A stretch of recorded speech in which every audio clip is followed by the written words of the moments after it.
This solo episode of Dear Bree covers some of the most common questions that I get in community building, and it has to do with architecting your community platform. It comes on the heels of another solo episode where I give you the nitty-gritty breakdown between the 5 most common community platforms that I build on. So make sure you head to that one next if technology is something that is plaguing your nightmares at night. And I do have one caveat to share about this episode. In the beginning, I spend a lot of time on not technically architecture, it's more so talking about the model of your community. It's a point that has been touched on in several different episodes from several different angles, but I really wanted to take some time on this episode specifically because depending on the model that you choose for your community, it has pretty dramatic impacts on not just the technology that you select, but the architecture inside. So it's one of the most common pitfalls I see people making, and the downstream effects of that mistake are pretty dramatic. So I wanted to hit it head on.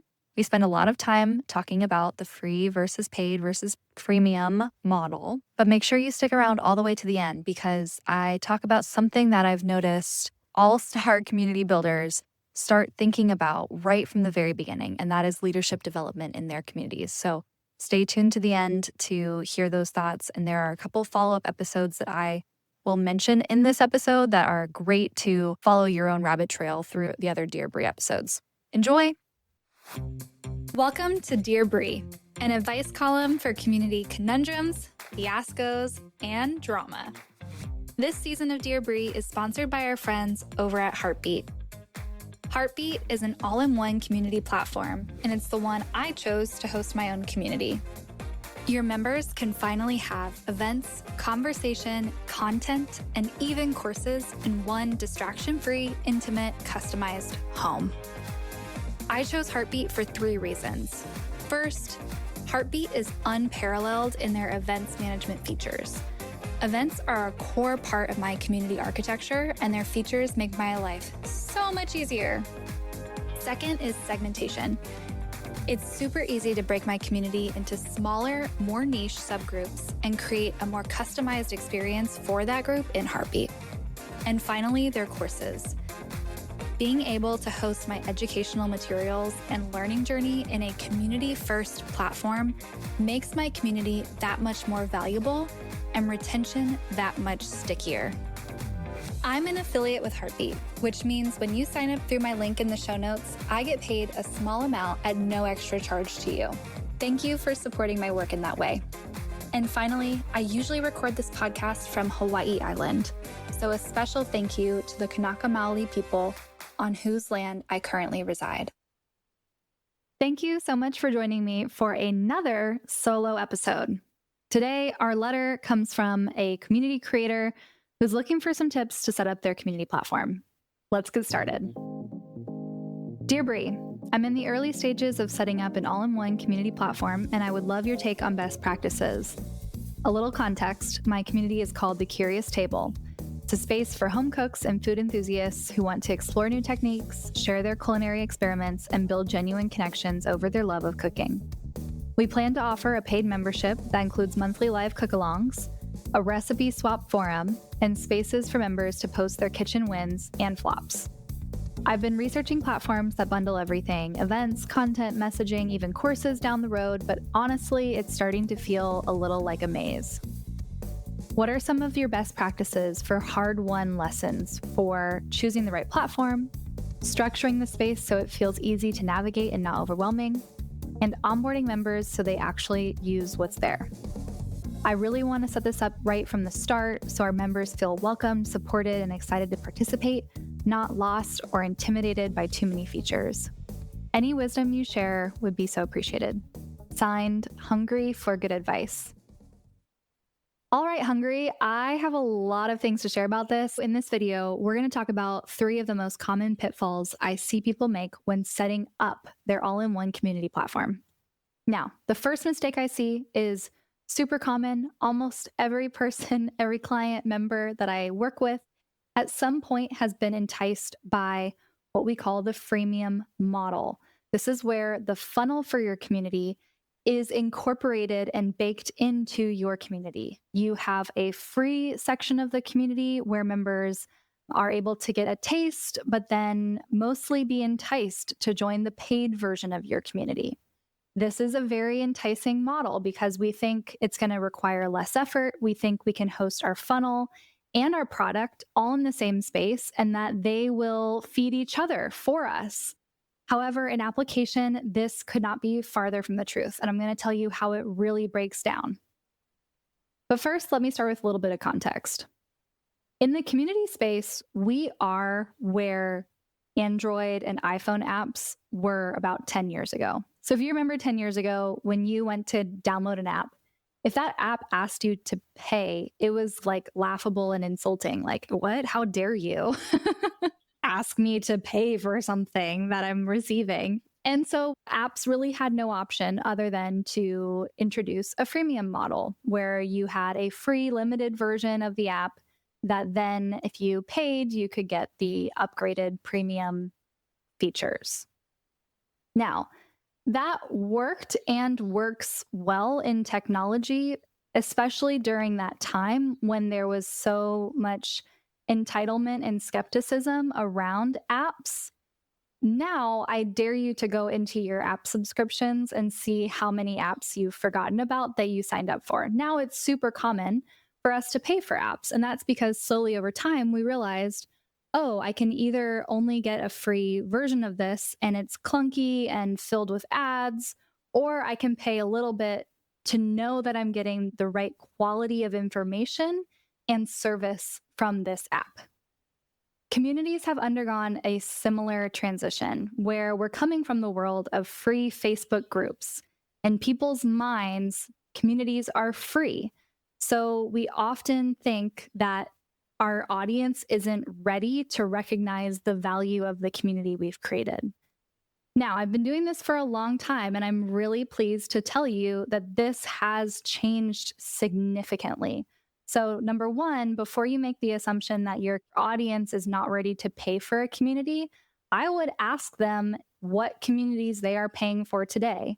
And if they are already paying for communities, if your value proposition is tight, they will pay for yours. If there's enough value behind the experience and the reason for them to join it, they will pay for it. But I see far too many community builders start with the default that they have to have a free community.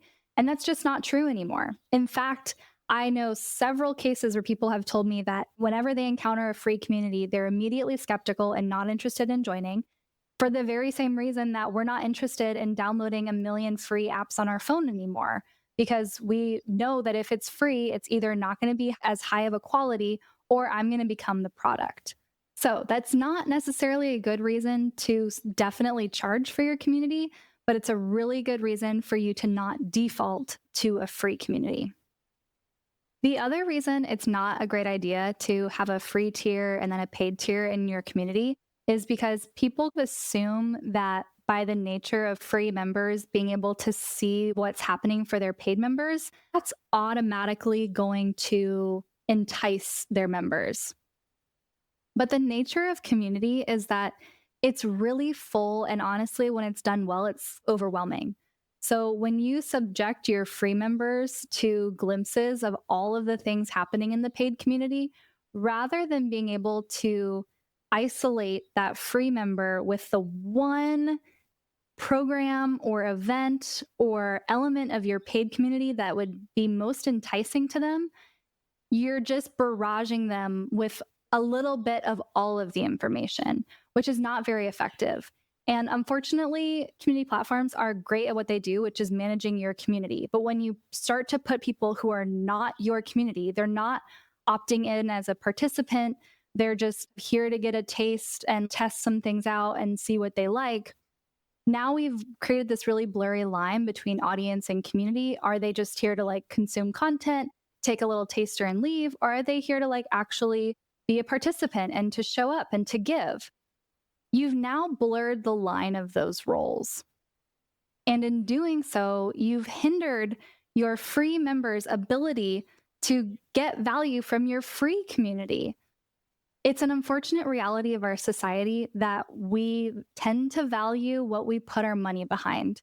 And so when you invite someone into your community as like a partial member to get a test, in some ways, you've really disadvantaged them from being able to get the full value out of the experience by the nature of setting them up to join for free, because they're not going to engage in the same way as if they had even just a little bit of skin in the game in the form of a payment.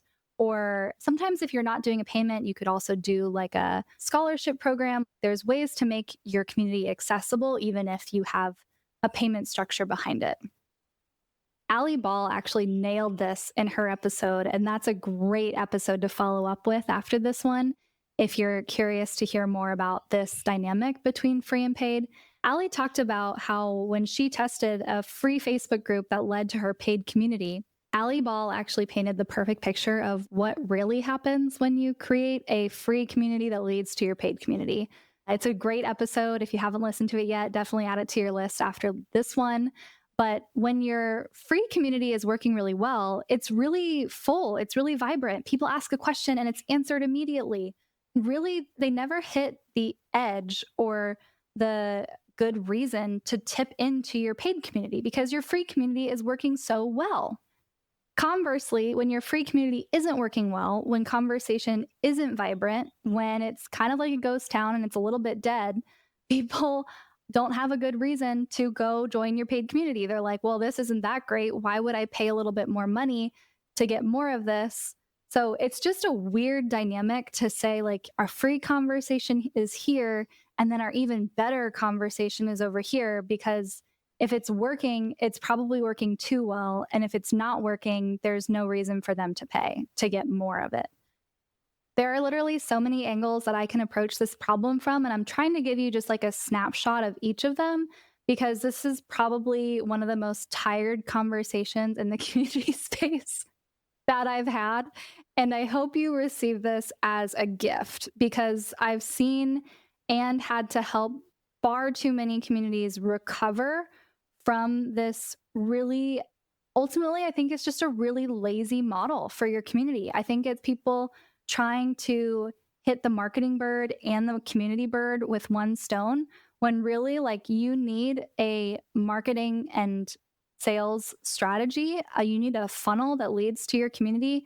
And there are tools that are way better equipped to help nurture in a targeted way your members to becoming members. And that is so much more easily done and effectively done outside of your community platform.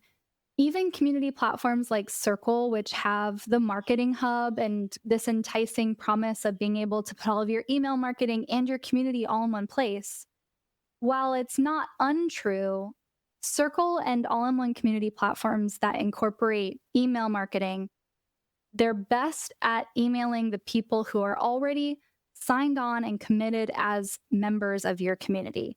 They're not great at bringing, like, don't abandon your email service provider, Kit or MailerLite or whatever you use, thinking that you can bring that into your community platform. Definitely keep your email service provider. It's going to be way better equipped with way more features to nurture your ideal members to becoming members.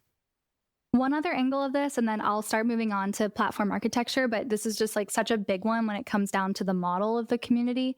That's the free trial. So what's so tricky about community is that people, again, really don't get value unless they are active and participate to some degree.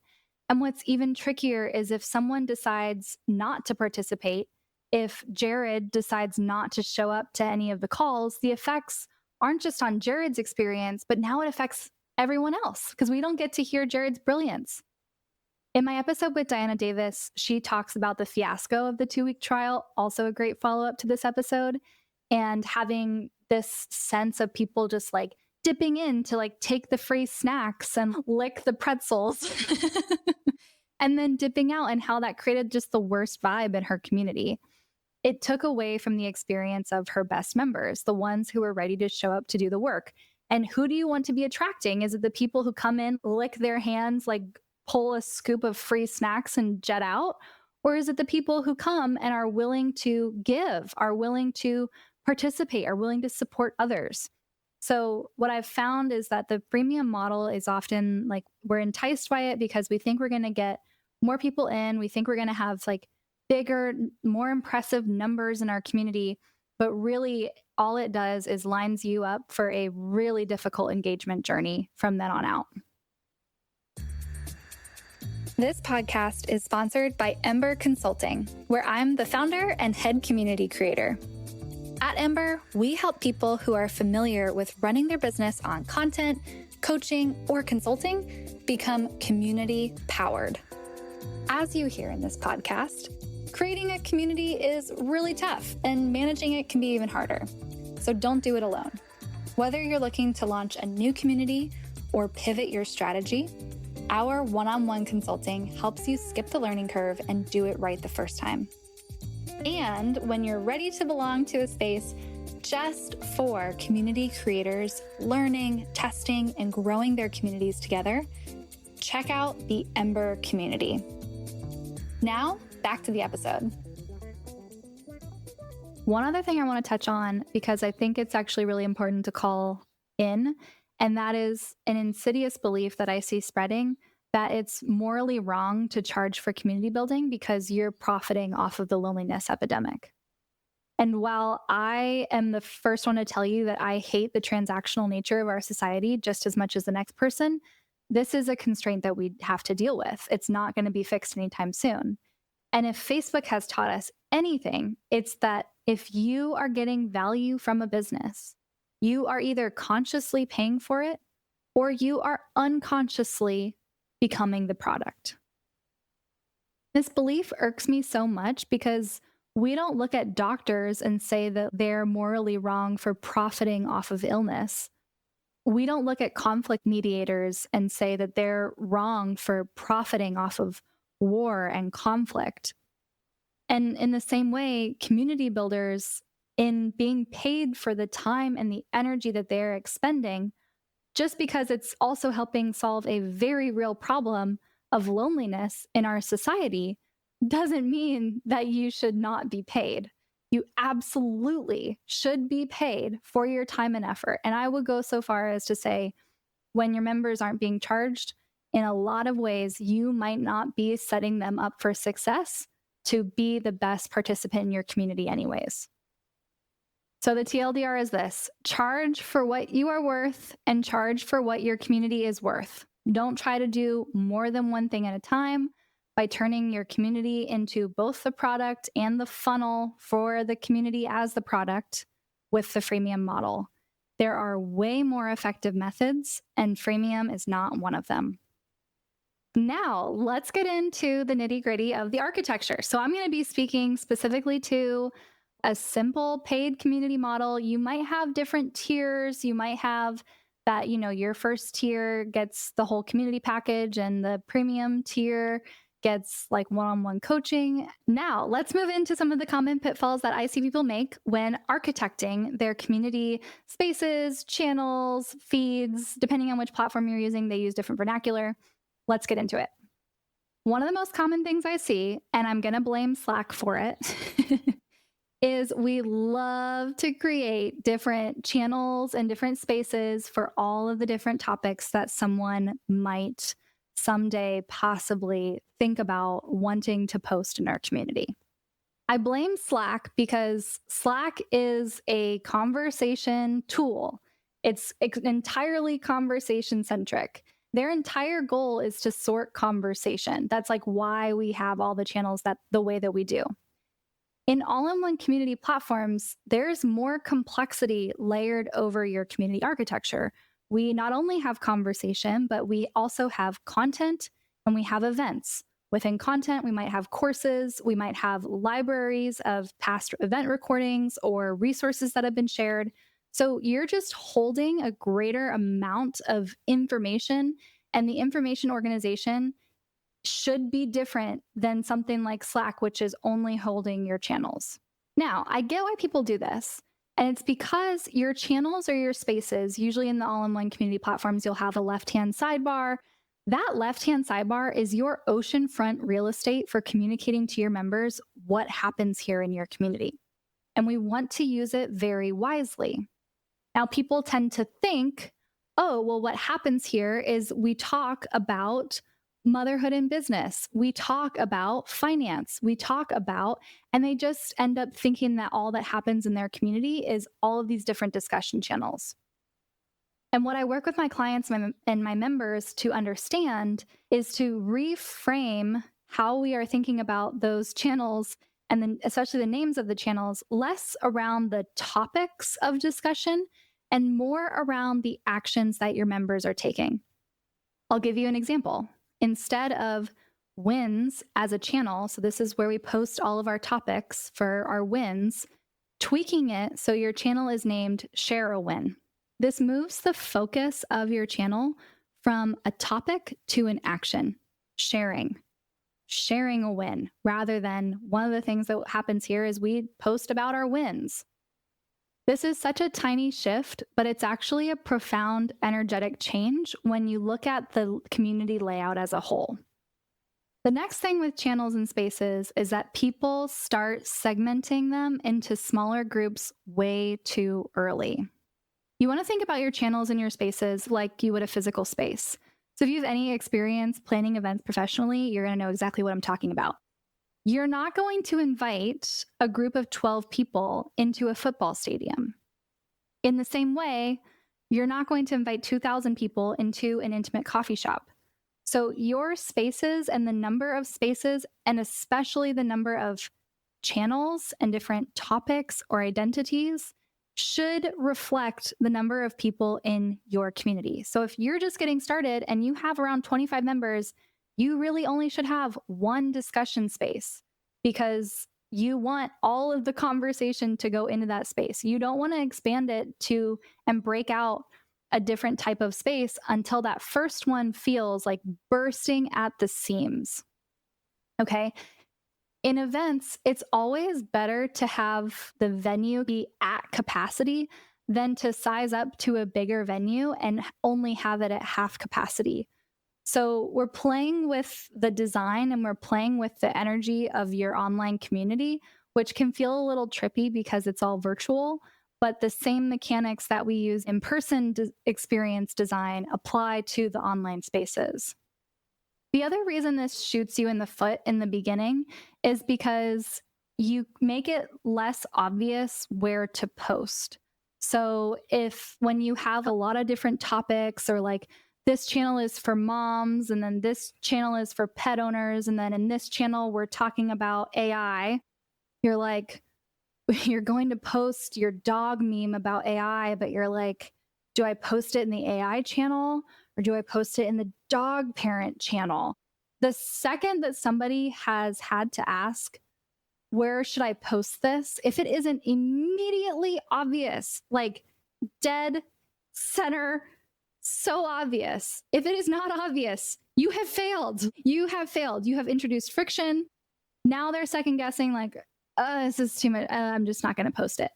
So especially in the beginning, when people are just adopting and normalizing the behaviors that you want to see, your space naming and layout has to be so dead obvious to your members that if there is any way they can ask, is this the right place? If there is any reason that they have to ask, where should I post this?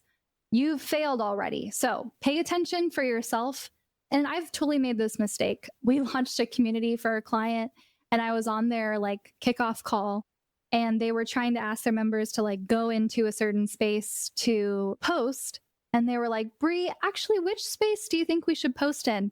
And I just laughed and I was like, oh, we've failed. Like we failed right now, right out the launch. And I knew in that moment. And so I went back right after the meeting and I was like, and I didn't say that on the call. I was like, let's post it here. But right after the meeting, I was like, I'm going to remove all the other spaces. I can't believe I didn't see this before. So it happens to me too. Do as I say and learn from what I do wrong. The third most common pitfall that I see in setting up your community platform is segmenting your already small community into smaller groups without a plan of leadership. If and when your community is ready to start moving the affinity and affiliation of the community from your big group experience into small group experiences, which, by the way, is usually at between 100 and 125 members, you must ensure that small group experience has at least 1 to 2 leaders who are accountable for the space and for the group. Otherwise, I guarantee you those leadership small groups are ghost towns in the making. What I like to do once a community is launched and expanding and wanting to introduce smaller, more intimate experiences so that they are posited to scale is I like to create a voting system for bringing either small groups, interests, or identities into existence in the community. So you can introduce a voting system where people can propose an interest or an identity or a small group pod. Once we have enough votes accounted for that want to see this group be born in the community, we have a second process where we have to identify 1 to 2 leaders who are going to be responsible for the upkeep of that conversation channel and or any events that are happening. I found if you can get these 2 things in place, you'll usually have a pretty good shot at these becoming one of the most intimate and valuable elements of your community, but it requires more effort than just lazily tossing out small group channels and telling people to join them if they have that interest.